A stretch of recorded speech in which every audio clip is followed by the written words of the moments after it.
13 ഗജവീരന്മാരെ അണിനിരത്തിക്കൊണ്ട് നടത്തിയ ആനയൂട്ട് ആനപ്രേമികളിൽ വലിയ കൗതുകമാണ് ഉണർത്തിയത്.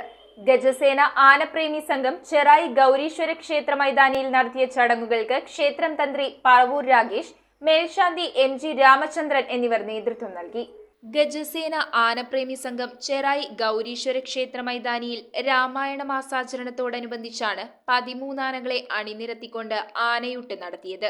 രാവിലെ ക്ഷേത്രം തന്ത്രി പറവൂർ രാഗേഷ്, മേൽശാന്തി MG രാമചന്ദ്രൻ ശാന്തി എന്നിവരുടെ നേതൃത്വത്തിൽ 108 നാളികേരത്തിന്റെ അഷ്ടദ്രവ്യ സമേത പ്രത്യക്ഷ ഗണപതി ഹോമത്തോടെയാണ് ചടങ്ങ് ആരംഭിച്ചത്. തുടർന്ന് ഗജപൂജകൾക്ക് ശേഷം ക്ഷേത്ര മൈതാനിയിൽ അണിനിരന്ന ആനകൾക്ക് ആനയൂട്ട് നടത്തി.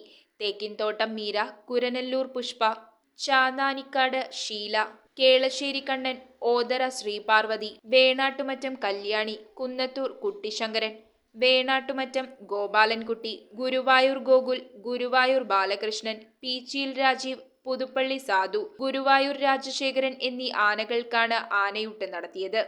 MP Hibi Eden, MLA KN Unnikrishnan, Guruvayur Devaswom board മെമ്പർമാരായ VG Raveendran, Viswanathan, Guruvayur Devaswom deputy administrator Mayadevi, Pallippuram panchayat president Ramani Ajayan, KR Subhash, Lathika Subhash എന്നിവർ പങ്കെടുത്തു. ചടങ്ങുകൾക്ക് ഗജസേന ആനപ്രേമി സംഘം president Abhilash OS, secretary Pramod TB, ഗജാഞ്ചി ഷാൽബിൻ, കമ്മിറ്റി അംഗങ്ങളായ ബജേഷ് ഭരതൻ, അൻസൽദാസ്, ശ്രീജിത്ത് സോമൻ, ബിനീഷ്, ധനീഷ്, അനിൽ P, ദിലീഷ്, അനിൽകുമാർ, രാജേഷ്, സജീഷ് എന്നിവർ നേതൃത്വം നൽകി. News bureau, Vypin. നക്ഷത്ര ഗോൾഡ് ആൻഡ് ഡയമണ്ട്സിന്റെ എറണാകുളത്തെ ഏറ്റവും വലിയ ലൈറ്റ് വെയ്റ്റ് ഷോറൂം ഇനി ആലുവയ്ക്ക് സ്വന്തം. ഇനി മുതൽ ലൈറ്റ് റേറ്റിലും ലൈറ്റ് വെയ്റ്റിലും ഡെയിലി ട്രെൻഡായി അണിഞ്ഞൊരുങ്ങാൻ ആലുവ നക്ഷത്ര ഗോൾഡ് ആൻഡ് ഡയമണ്ട്സ്.